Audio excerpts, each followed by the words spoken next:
एक गांव में एक साहूकार रहता था। साहूकार बहुत धनी था, लेकिन उसकी कोई संतान नहीं थी। साहूकार अपने वंश को लेकर हमेशा चिंतित रहता था। साहूकार भगवान शिव को प्रसन्न करने के लिए सोमवार का व्रत रखता था और व्रत के दौरान भगवान शिव पार्वती की पूजा करता और शाम को शिवलिंग पर दीपक जलाता था। साहूकार की पूजा अर्चना को देखकर एक दिन माता पार्वती ने भगवान शिव से कहा, हे प्रभु, ये साहूकार आपका परम भक्त है। प्रति सोमवार को विधि विधान से आपकी पूजा करता है। मुझे लगता है कि आपको उसकी मनोकामना पूर्ण करनी चाहिए। शिवजी ने पार्वती जी की बात को सुनकर कहा, हे गौरी, ये संसार एक कर्म क्षेत्र है। जैसे एक किसान अपने खेत में बीज बोता है तो कुछ वक्त बाद उसे पेड़ मिलता है, उसी तरह इस संसार में आदमी जैसा कर्म करता है उसे उसका वैसा ही फल मिलता है। भगवान शिव बोले कि इसके कर्मों में संतान सुख नहीं है, लेकिन माता पार्वती ने भोले भंडारी से दोबारा आग्रह किया और कहा, हे नाथ, फिर भी आप इसकी मनोकामना पूर्ण कर दीजिए। यह आपका परम भक्त है। अगर आपने अपने भक्तों की इच्छा को पूर्ण नहीं किया तो वो आपकी पूजा आराधना क्यों करेंगे? माता पार्वती के इतना आग्रह करने पर भगवान शिव ने कहा, यह साहूकार बहुत धनवान है और इसके कोई पुत्र नहीं है, इसलिए ये सदैव चिंतित रहता है। लेकिन इसके भाग्य में संतान योग भी नहीं है। लेकिन तुम्हारे आग्रह करने पर मैं इसे पुत्र प्राप्ति का वरदान दे देता हूँ। लेकिन इसका जो पुत्र होगा वो केवल 12 सालों तक ही जीवित रहेगा। फिर एक रात्रि शिवजी ने साहूकार को स्वप्न में दर्शन दिए और कहा कि उसको जल्द ही पुत्र रत्न की प्राप्ति होगी, लेकिन उसका पुत्र दीर्घ आयु नहीं रहेगा, बल्कि केवल 12 वर्ष तक ही जीवित रह पाएगा। यह बात सुनकर साहूकार ना तो प्रसन्न हुआ और ना ज्यादा दुखी हुआ। साहूकार ने इस बात को सुनकर भी पूजा अर्चना जारी रखी और कुछ दिनों बाद साहूकार की पत्नी गर्भवती हो गई और उसने एक सुंदर बालक को जन्म दिया।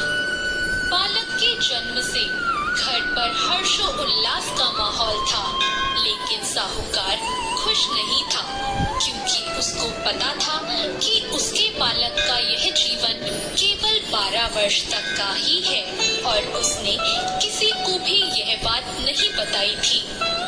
जब साहूकार का बालक 11 वर्ष का हुआ तो साहूकार की पत्नी ने कहा कि अब इसका विवाह कर देना चाहिए, लेकिन साहूकार ने मना कर दिया और उसे शिक्षा के लिए काशी भेज दिया।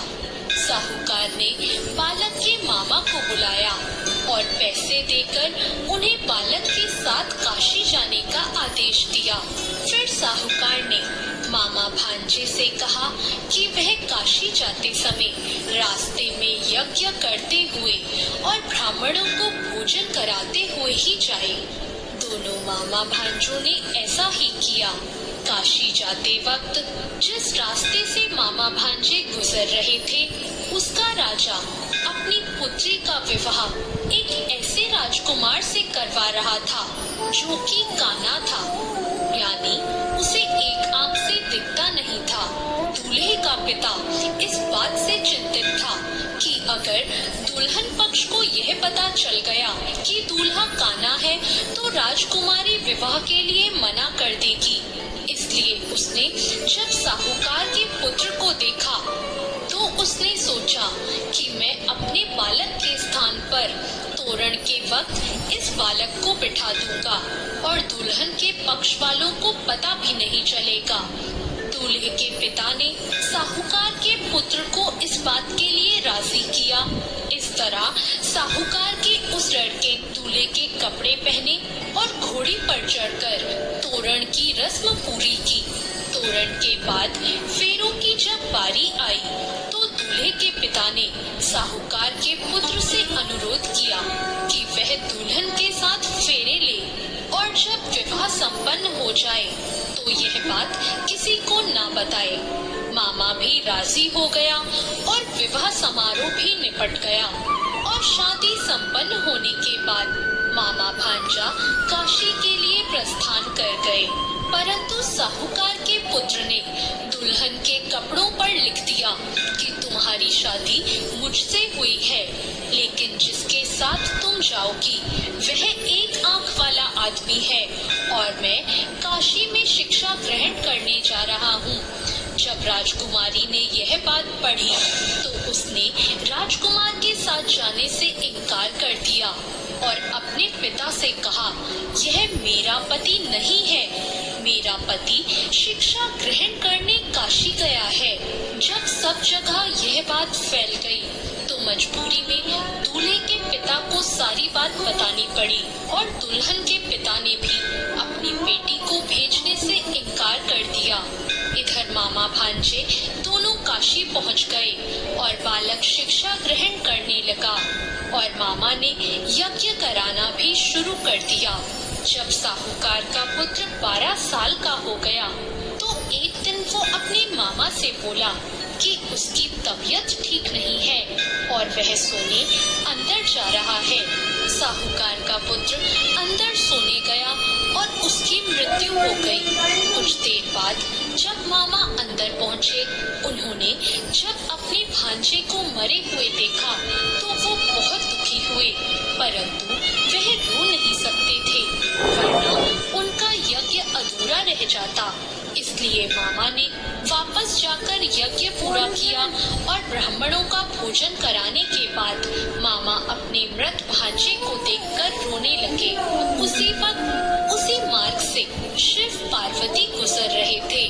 माता पार्वती ने किसी के रोने की आवाज सुनी तो उन्होंने शिवजी से कहा, हे प्रभु, कोई मनुष्य रो रहा है, चलो उसके दुखों को दूर कर देते हैं। शिव पार्वती मामा के पास गए और उन्होंने जब मृत बालक को देखा तो हैरान हो गए, क्योंकि वह भगवान शिव के आशीर्वाद से जन्मा साहूकार का पुत्र था। माता पार्वती ने कहा, हे नाथ, यह तो साहूकार का पुत्र है जिसको आपने केवल 12 वर्ष तक का जीवन दिया था। पार्वती जी ने मृत बालक को देखा तो उन्हें दया आ गई और उन्होंने शिवजी से कहा, प्रभु, आप इस बालक को जीवन दान दे दीजिए, वरना इसके माता पिता जीते जी मर जाएंगे।